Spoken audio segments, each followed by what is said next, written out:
Have you ever wanted to try making a more authentic Easter grass instead of that cheap plastic stuff that just makes a huge mess in your house and clogs up your vacuum? Well, today we are going to do just that. So if you don't know me, I'm Jody from the blog FoodStorageMadeEasy.net, where I help busy families, busy moms prepare for life's emergencies, big or small. So one of life's emergencies might be you need something to do with your little kids, and this activity is something great to do with them. So I actually learned about this in my oldest son's preschool about 12 years ago. I first posted it on the blog. And now that little kid is going to college next year. So it's kind of crazy how time flies, but I've never actually done a video on it. So that's what we're doing today. We are going to make wheatgrass for Easter baskets or for any time. So actually it's a really good skill to know for an emergency because it's hard to have fresh fruits and vegetables if you're living off of your food storage, off of shelf-stable food. But if you learn the skills of sprouting, you can have greens, and wheatgrass is something that's super healthy. It's considered like one of the superfoods. And so if you can learn how to make it by yourself, you can save a lot of money actually from buying the expensive wheatgrass juice from the fancy stores. So we're learning a new skill today, and we're learning a fun activity to do with the kids. So I'm going to show you a little picture of what I did with this with my kids 12 years ago.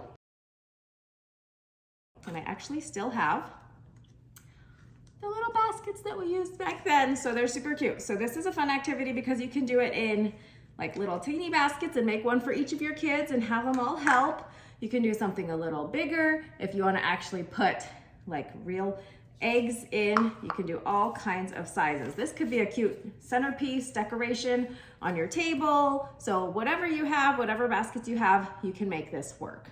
So I'm going to show you the steps how to make this. It's going to be a process over a couple of days. So we'll see how it turns out over time. So first thing you need to do is start with about 1 cup of wheat kernels. You probably already have wheat in your food storage, so you just pull it out of your basement. I'm just gonna pour it into a little bowl. Now, depending how much you're making, if you're making like 10 of these big baskets, you might need a little more wheat, but you're basically just gonna cover a layer of kernels over top of each little container that you're making the wheat in, or the wheatgrass in. Then you're gonna cover it with water and just set it in like a warm, dark place, and we're gonna let it sprout. So I'm just gonna get it all covered with water because a couple of the kernels are floating. So I'm gonna let that sit overnight, and usually that's enough time for you to start to see some little sprouts poking through. Okay, so my wheat kernels have sat overnight. You can see they're starting to sprout just a little bit. So that's just gonna kickstart the whole process. So I'm going to take some dirt. You don't wanna fill them too full because the grass is going to fill. This always makes a wee bit of a mess. So I have it just about like 3/4 full there. And then, at least when I'm the one that has to clean it up, I can just be mad at myself instead of mad at the kids, right? So get it just, because you're gonna wanna have a nice layer of the wheat kernels. Now for this one, since there's holes in the basket, I'm gonna put a layer of saran wrap in there because otherwise it will make a big mess. So I'm gonna saran wrap it. I'm just gonna lay it right inside.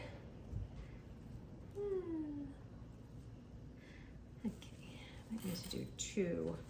I might have to do a cross layer.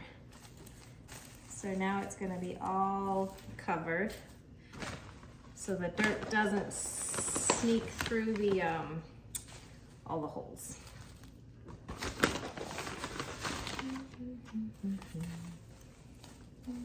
So now we want to do a small layer of water. So just get the top just a little bit moist here on each of my baskets.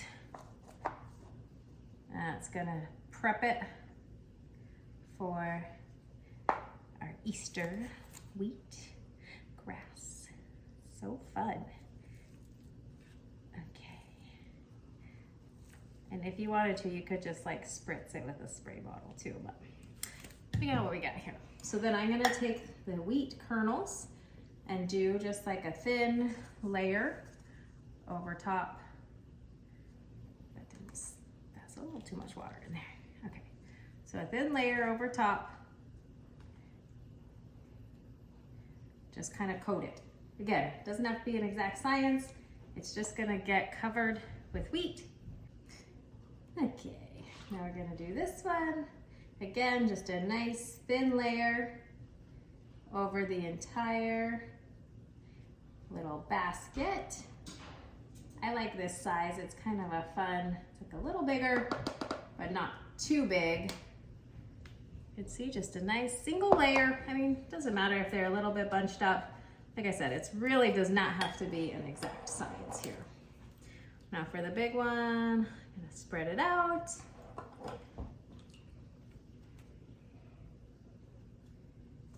Don't want it to be too thick, but it won't sprout as well.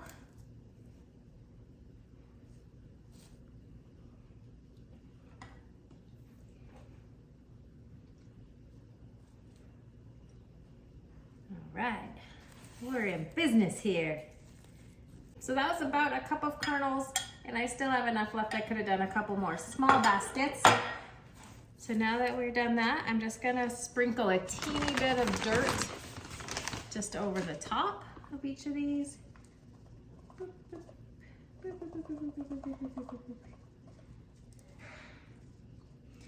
And that way they will start to grow. Yay! And then I'm gonna pour a little more water again, too. Basically burying the seeds at this point.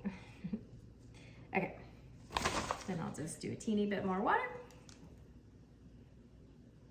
Whoop. And then you want to cover them with Saran Wrap, or I like putting it best in a Ziploc bag, especially for the small ones, and then put them in the sun. Keep them covered until they start to sprout. So I'll show you guys when we get to that step, okay? So take this, you can just sit right in here. And I'm gonna put it on the windowsill. Yay! This one. I don't know if that big one would fit in a gallon Ziploc bag, but I'm just gonna Saran Wrap it. If it looks like it's getting dried out before it starts to sprout, you can mist these with like a spritz spray bottle, or just pour a little more water in it. I'm actually gonna try this in the big Ziploc bag. I can hold the moisture in better than my Saran Wrap's doing. Let's squish it in there. All right, it fits. I'll make it fit. Perfect. All right. 3 Easter baskets ready for grass. Yay!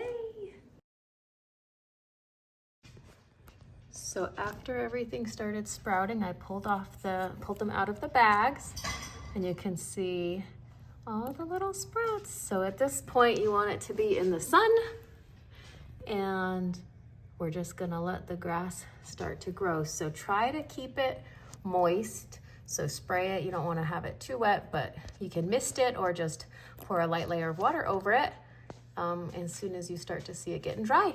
And pretty soon we'll have wheatgrass.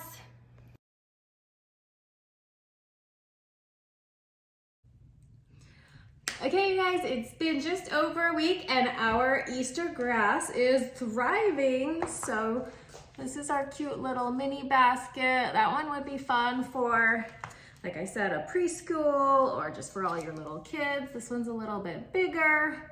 The smaller ones didn't seem to grow in quite as lush. It sort of depends how thick of a layer of the wheat you put on top, but this is the ultimate basket. Look how cute.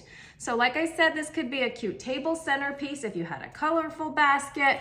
It's also fun to like hide little eggs in the grass for Easter morning. The kids always think that's exciting. And you can even do like little chocolate eggs if you have the foil wrapped ones. They could go in these smaller baskets, or hide them deep down into the big basket. But it'll just keep getting a little bit thicker and a little longer over time. But if you have at least a week before Easter, you can totally still make your Easter grass. So make sure you check out the blog post where I give the full instructions and picture tutorials on how to do your grass. And then I'm also going to give tips on how we're going to use this wheat grass, how you would use it in an emergency and how to be healthier. It feels so good. It feels like real grass.